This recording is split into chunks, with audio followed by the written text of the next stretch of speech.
வாரிசு அருளும் வடசெந்தூர் முருகன். செந்தூர் எனப்படும் அலைகடல் ஆர்ப்பரிக்கும் நகரில் செந்தில் ஆண்டவன் அருள்வதைப் போல வட தமிழ்நாட்டிலும் முருகன் திருவருள் நிலைப்பெற செய்ய சில பக்தர்கள் எண்ணினர். காஞ்சி முனிவரிடம் சென்று தம் எண்ணத்தை தெரிவித்தனர்.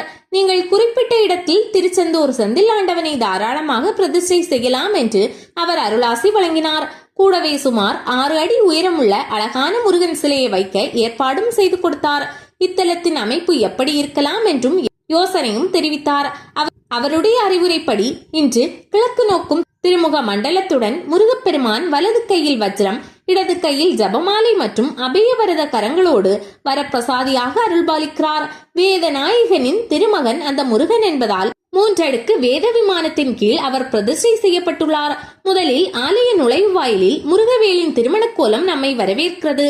உள்ளே சென்றால் 16 வண்ண தூண்களோடு சந்தான மண்டபமும் வேலவன் சன்னதி முன்னால் மயில் வாகனமும் நம்மை ஈர்க்கின்றன. 6 அடி முருகனை உளமாற தரிசித்துவிட்டு திருசுற்றை மேற்கொண்டால் சக்தி கணபதியும், அடுத்ததாக தனித்தனி கருவறையில் அனுமன், விஷ்ணு, துர்க்கை, வடபாகத்தில் கோஷமேகலையை ஒட்டினார் போல சுயம்புலிங்க மூர்த்தியாக கைலாசநாத சுவாமி, அருகே சண்டிகேசர், தெற்கு நோக்கி தர்மாம்பிகை ஆகியோர் அற்புத அருட்காட்சி அருள்கிறார்கள். திருசுற்றின் முடிவில் தட்சிணாமூர்த்தியும் நவக்கிரகங்களும் கொலுவீற்றிருக்கின்றனர். வடசெந்தூர் முருகன் சந்நிதியில் செய்யப்படும் பிரார்த்தனையும் வித்தியாசமாக இருக்கிறது.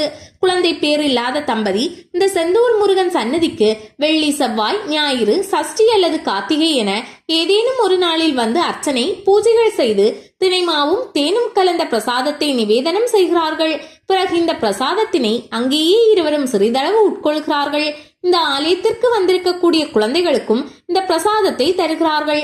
அழகே உருவான இந்த முருகனை வழிபட்டால் குலம் தழைக்க வழி செய்வான் என்று முழுமன நம்பிக்கை கொண்டிருக்கிறார்கள் பக்தர்கள்.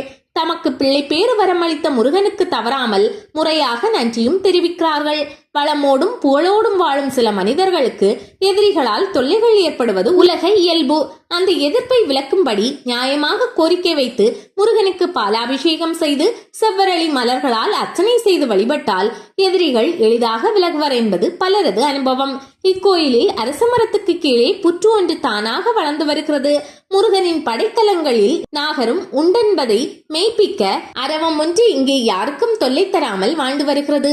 அருகிலுள்ள சிவன் கோயிலுக்கு சென்ற ஒரு பெண்மணி விரதமிருந்து முருகப்பெருமானை வழிபட்டு வந்தாள். ஒரு சமயம் இவ்வழியே சென்ற அவள் வழியிலே 6 குழந்தைகள் விளையாடி கொண்டிருந்ததை கண்டாள். ஒரு குழந்தை அவளிடம் வந்து வாழைப்பழம் ஒன்றை கொடுத்தது. அதை வியப்பு கலந்த அன்போடு பெற்றுக்கொண்ட அந்த பெண் அதில் பாதியை தான் சாப்பிட்டு விட்டு மீதியை அந்த குழந்தைக்கே கொடுத்து விட்டாள்.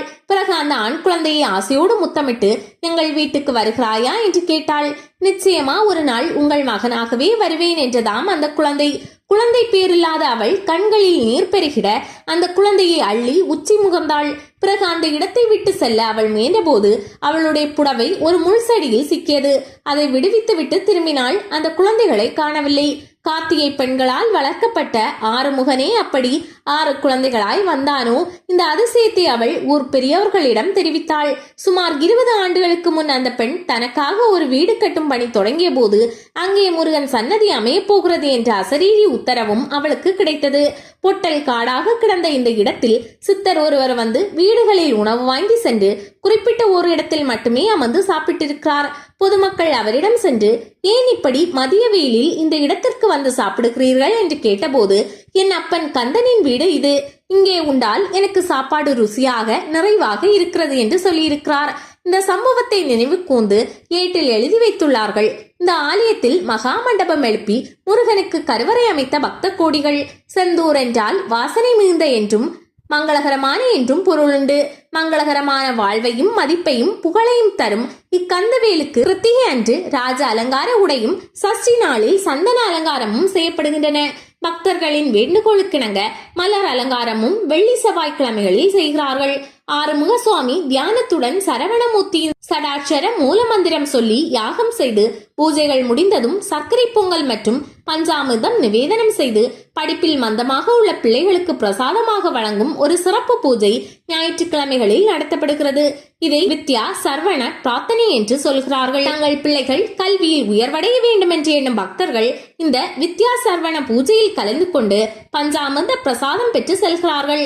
இந்த அழகு முருகனை தரிசிக்க சித்திரை பௌர்ணமியின் போது நடைபெறும் 108 பால்குட உற்சவத்திலும் ஐப்பசி மாத சூரசம்ஹார விழாவிலும் குமார சஷ்டி, கார்த்திகை மாதத்திலும் தைப்பூச திருநாளிலும் பக்தர்கள் பெருங்கூட்டமாக வந்து செல்வார்கள்.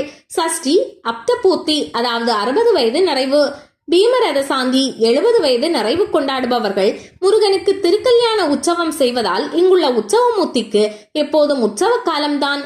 பக்தர்கள் தரிசிக்க ஆலயம் காலை 7 மணி முதல் 11 மணி வரையிலும், மாலை 5 மணி முதல் 9 மணி வரையிலும் திறந்திருக்கிறது. சென்னை பூந்தமல்லி சாலையில் காட்டுப்பாக்கம் பேருந்து நிறுத்தத்திலிருந்து தெற்கே 1/2 கிலோமீட்டர் தொலைவில் உள்ளது செந்தூர்புரம்.